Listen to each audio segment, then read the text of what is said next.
वासुदेवाय। ओम नमो भगवते वासुदेवाय। ओम नमो भगवते वासुदेवाय। नवम स्कंद नवोध्याय অংশমানের বংশ। এই অধ্যায়ে প্রসঙ্গ পর্যন্ত অংশমানের বংশ এবং ভগীরথ কীভাবে এই পৃথিবীতে গঙ্গাকে আনয়ন করেছিলেন তার বৃত্তান্ত বর্ণিত হয়েছে। মহারাজ অংশমানের পুত্র দিলীপ তিনিও এই পৃথিবীতে গঙ্গাকে নিয়ে আসার চেষ্টা করেছিলেন, কিন্তু সেই কার্য সম্পাদনে অসমর্থ হয়ে তিনি দেহত্যাগ করেছিলেন। দিলীপের পুত্র ভগীরথ এই পৃথিবীতে গঙ্গাকে নিয়ে আসার সংকল্প করে কঠোর তপস্যা করেছিলেন। তার তপস্যায় সন্তুষ্ট হয়ে মা গঙ্গা তাকে দর্শন প্রদান করে বর দিতে চেয়েছিলেন। ভগীরথ তখন তাকে তার পিতৃপদে উদ্ধার করার প্রার্থনা জানিয়েছিলেন। মা গঙ্গা পৃথিবীতে আসতে সম্মত হলেও তার দুটি শর্ত ছিল।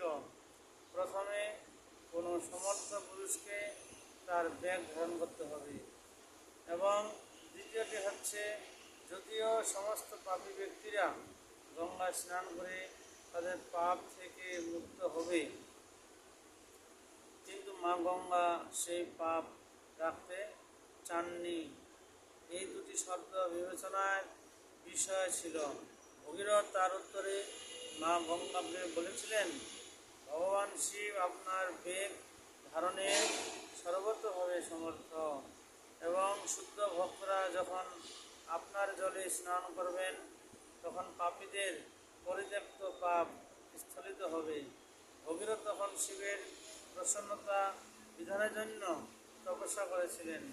শিবের এক নাম আশুতোষ, কারণ তিনি অতি সহজেই প্রসন্ন হন। ভগীরথের প্রস্তাবে মহাদেব গঙ্গার ব্যাগ ধারণ করতে সম্মত হয়েছিলেন। এইভাবে গঙ্গার স্পর্শে ভগীরথের পূর্বপুরুষেরা উদ্ধার লাভ করে স্বর্গে গমন করেছিলেন।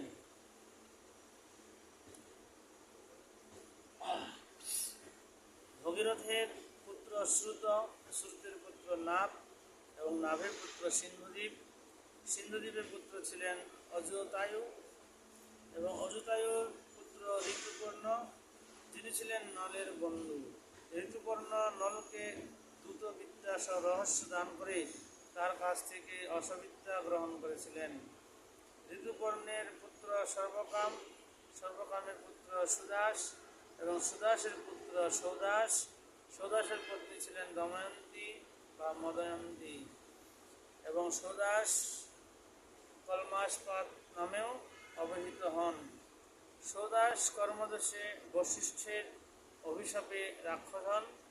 বনে বিচরণ করার সময় তিনি এক ব্রাহ্মণকে তার পত্নীর সঙ্গে অতিক্রিয়ারত দর্শন করেন, এবং রাক্ষস হয়ে যাওয়ার ফলে সেই ব্রাহ্মণকে ভক্ষণ করতে চান।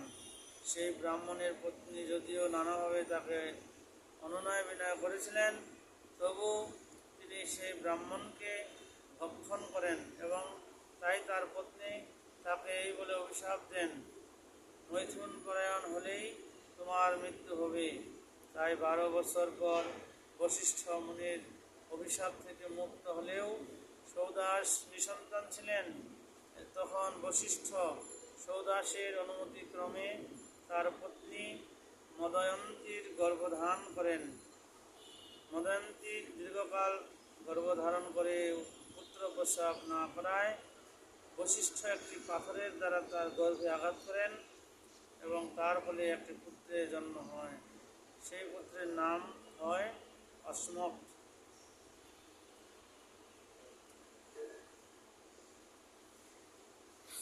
অসমকের পুত্র ছিলেন বালিক। ইনি স্ত্রীগণ কর্তৃক বেষ্টিত হয়ে পরশুরামের কোপ থেকে নিষ্কৃতি পেয়েছিলেন বলে নারী কবচ নামে অভিহিত হন। পৃথিবী যখন নিক্ষত্রিয় হয়েছিল তখন ইনি ক্ষত্রিয় বংশের মূল হয়েছিলেন, তাই তার আর এক নাম মূলক। বালিক থেকে দশরথের জন্ম হয়। দশরথ থেকে ঐরাবিরি এবং ঐরাবিরি থেকে বিশ্বসাহের জন্ম হয়। বিশ্বসাহের পুত্র মহারাজ খট্টাঙ্গ দেবতাদের সঙ্গে অসুরদের সংগ্রামে মহারাজ খট্টাঙ্গ দেবতাদের পক্ষ অবলম্বন করে অসুরদের পরাজিত করলে দেবতারা তাকে বর দিতে চান, কিন্তু তিনি তখন তাদের কাছে জানতে চান তার আর কত কাল পরমায়ু বাকি রয়েছে। তাতে দেবতারা তাকে বলেন যে তার পরমায়ু আর এক মুহূর্ত মাত্র। তখন তিনি স্বর্গলোক ত্যাগ করে বিমান যোগে শীঘ্রই তার গৃহে প্রত্যাবর্তন করেন। তিনি বুঝতে পেরেছিলেন যে এই জগতে সব কিছুই অনিত্য এবং তাই তিনি ভগবান শ্রীহরির ভজনে তার চিত্ত নিবিষ্ট করেছিলেন।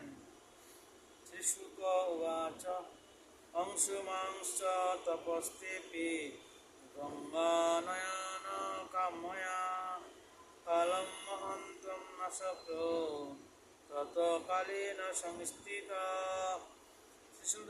শ্রীল সুখদেব গোস্বামী বললেন, রাজা অংশুমান তার পিতামহের মতো দীর্ঘকাল তপস্যা করেছিলেন, কিন্তু তা সত্ত্বেও তিনি গঙ্গাকে এই পৃথিবীতে নিয়ে আসতে পারেননি।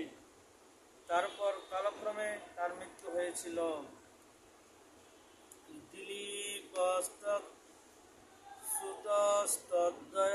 দশক্ত কালমে মেজীবান ভগীরথস্তস্য শুদ্ধস্তেপে সুমহত্তপঃ। অংশুমানের পুত্র দিলীপ ও তার পিতার মতো গঙ্গাকে এই পৃথিবীতে নিয়ে আসতে অসমর্থ হয়ে কালক্রমে মৃত্যু মুখে পতিত হয়েছিলেন।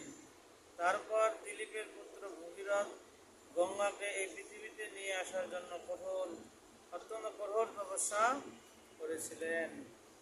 দর্শয়ামাস তম দেবী প্রসন্না বরদাস্মিতে ইত্যুক্ত সময়ে অভিপ্রায়ম সশংসাবনত নিপহ। তারপর রাজা ভগীরথের সম্মুখে মা গঙ্গা আবির্ভূত হয়ে বলেছিলেন, আমি তোমার তপস্যা অত্যন্ত সন্তুষ্ট হয়েছি এবং তাই আমি তোমাকে এখন তোমার বাসনা অনুসারে বর প্রদান করতে চাই। মা গঙ্গা এভাবে বললে রাজা ভগীরথ প্রণত হয়ে তার অভিপ্রায় তার কাছে ব্যক্ত করেছিলেন। রাজার অভিপ্রায় ছিল কপিল মুনির প্রতি অশ্রদ্ধা প্রদর্শন করার ফলে ভস্মীভূত বিপদে উদ্ধার করা। কহপি ধরয়িতা বেগম পতন্তমে মহিতলে অন্যথা ভূতলম ভিক্ষা নিপজাসরসাতলম। মা গঙ্গা উত্তর দিলেন, আমি যখন আকাশ থেকে পৃথিবীতে পতিত হব তখন কে আমার বেগ ধারণ করবে? এইভাবে ধারণ না করলে আমি পৃথিবীর ভেদ করে পাতালে প্রবেশ করব। কিম চাহম ন ভুবং চাষে নরামচ্যমৃতম তহম নিজামিতহ তদহম কাহম রাজস্তত্র বিচিন্ততাম। হে রাজন, আমি পৃথিবীতে যেতে চাই না, কারণ সেখানে মানুষেরা আমার জলে স্নান করে তাদের পাপ প্রক্ষালন করবে। সেই সঞ্চিত পাপ থেকে আমি কেউ মুক্ত হব, তার উপায় তুমি বিশেষভাবে চিন্তা করো। শ্রী ভগীরথ উবাচ সাধব মুনাসীন শান্তা ব্রহ্মিষ্ঠা লোক পাবনা অনন্ত ঘম দেহঙ্গ সংঘাত।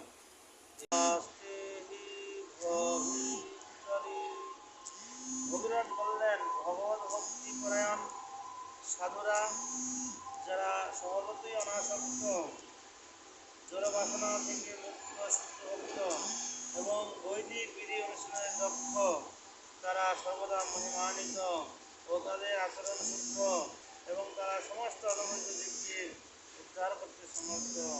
এই প্রকার শুদ্ধ ভক্তরা যখন আপনার জলে স্নান করবেন তখন পাপীদের সঞ্চিত পাপ দূর হয়ে যাবে, কারণ এই প্রকার ভক্তরা পাপ নাশক ভগবানকে তাদের হৃদয়ে সর্বদা ধারণ করেন। ধারীতে বেগম রুদ্রাস্তাত্মা শরীরিণাম তস্মিন্নতহমিদং ভূতম বিশ্বং শাসীবতং তস্মু। বস্ত্রে যেমন সুতা ওতপ্রোতভাবে বর্তমান থাকে, তেমনই এই বিশ্বে ভগবানের বিভিন্ন শক্তি ওতপ্রোতভাবে অবস্থিত। শিব ভগবানের অবতার এবং তাই তিনি সমস্ত দেহধারী জীবের পরমাত্মা। তিনি আপনার প্রবাহের বেগ তার মস্তকে ধারণ করতে পারবেন। ইত্যুত্তাসদিবুদেবং তপস্যাশত তপস্যাতুষয়ুচ্ছন্দং কালেন বৃণান্তি রাজংস্তশতুষস্ত। এই কথা বলে ভগীরথ তপস্যার দ্বারা মহাদেবকে সন্তুষ্ট করেছিলেন। হে মহারাজ পরীক্ষিত, মহাদেবও ভগীরথের প্রতি অতি শীঘ্রই সন্তুষ্ট হয়েছিলেন। তথেপি রাজ্ঞাভিহিতং সর্বলোকহিতশিবা দধারা বহিত গঙ্গাম পাদপুত জলাম হরে। মহারাজ ভগীরথ যখন মহাদেবের কাছে গঙ্গার বেগ ধারণ করার জন্য প্রার্থনা করেছিলেন, তখন মহাদেব তথাস্তু বলে সেই প্রস্তাব গ্রহণ করেছিলেন। ভগীরথ স রাজর্ষিণী ভুবন পাবনীম যত্র সপি কৃষ্ণম দেহা ভস্মীভূতা স্ম সেরতি। রাজর্ষি ভগীরথ পাবনী গঙ্গাকে, যেখানে তার পূর্বপুরুষদের দেহ ভস্মীভূত হয়ে পড়েছিল, সেখানে নিয়ে গিয়েছিলেন। ভগীরথ অত্যন্ত দ্রুতগামী রথে আরোহণ করে মা গঙ্গার অগ্রে গমন করতে লাগলেন এবং গঙ্গাদেবী তার পিছনে ধাবিত হয়ে বহু দেশ পবিত্র করতে করতে ভগীরথের পূর্বপুরুষ সগর পুত্রদের ভস্ম অভিষিক্ত করেছিলেন। মহারাজ সগরের পুত্ররা একজন মহাপুরুষের চরণে অপরাধ করেছিলেন বলে তাদের দেহের তাপ বর্ধিত হয়েছিল এবং সে আগুনে হয়েছিলেন, কিন্তু গঙ্গার জলের স্পর্শে তারা স্বর্গলোকে গমন করেছিলেন। তাহলে যারা শ্রদ্ধা সহকারে মা গঙ্গার পূজা করেন, তাদের সম্বন্ধে কি আর বলার আছে।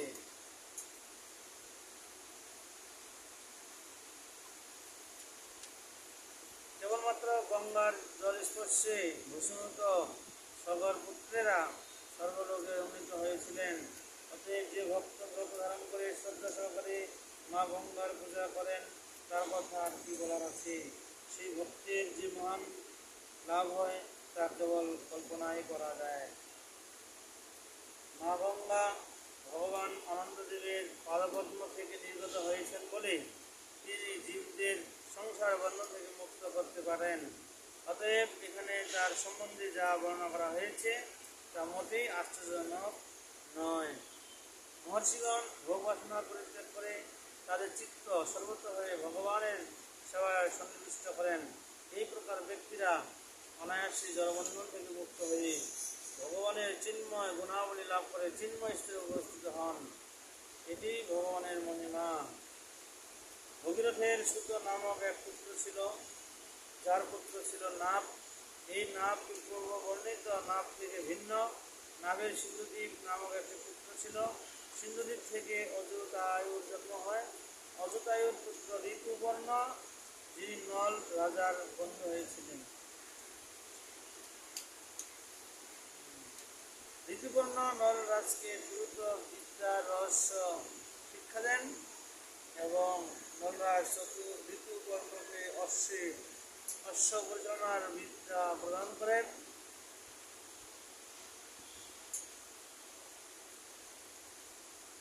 ঋতুপর্ণের পুত্র সর্বকামের পুত্র সুদাস এবং সুদাসের পুত্র সৌদাস ছিলেন দময়ন্তীর পতি।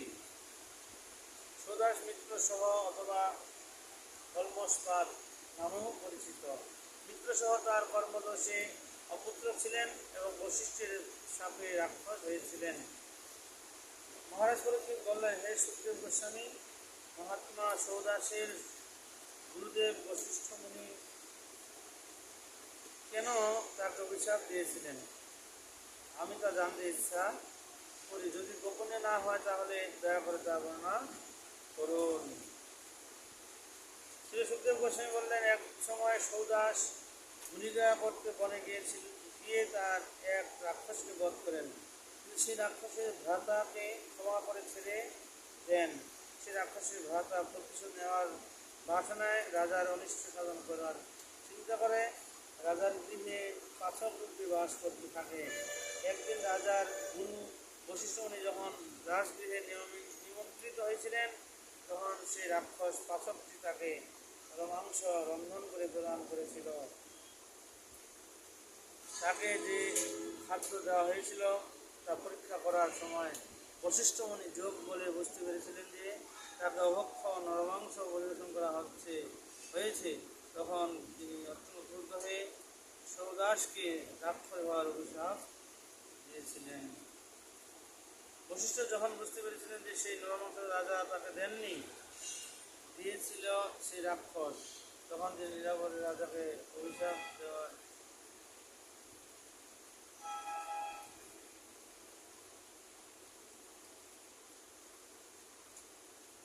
বশিষ্ঠ যখন বুঝতে পেরেছিলেন যে সেই নরমাংস রাজা তাকে দিয়েছিল সেই রাক্ষস, তখন তিনি নিরাপরাধ রাজাকে অভিশাপ দেওয়ার দোষ থেকে মুক্ত হওয়ার জন্য 12 বর্ষব্যাপী ব্রত করেছিলেন। ইতিমধ্যে রাজা সৌদাস অঞ্জলিপূর্ণ জল গ্রহণ করে বশিষ্ঠকে অভিশাপ দিতে উদ্যত হয়েছিলেন, কিন্তু তার পত্নী মদয়ন্তী তাকে নিবারণ করেন। তখন দশাধিক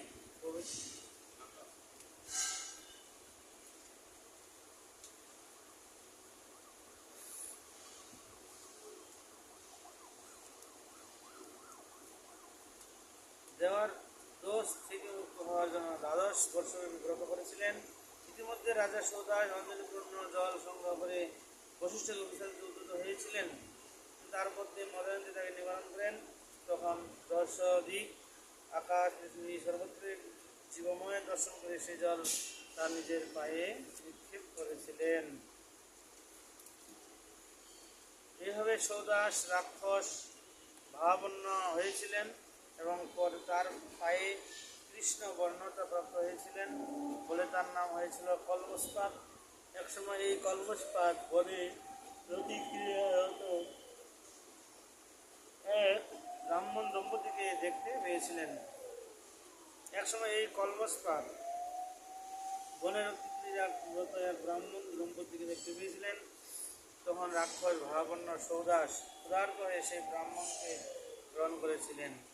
তখন ব্রাহ্মণের পত্নী অত্যন্ত দীনভাবে রাজাকে বলেছিলেন, হে বীর, আপনি প্রকৃতপক্ষে রাক্ষস নয়,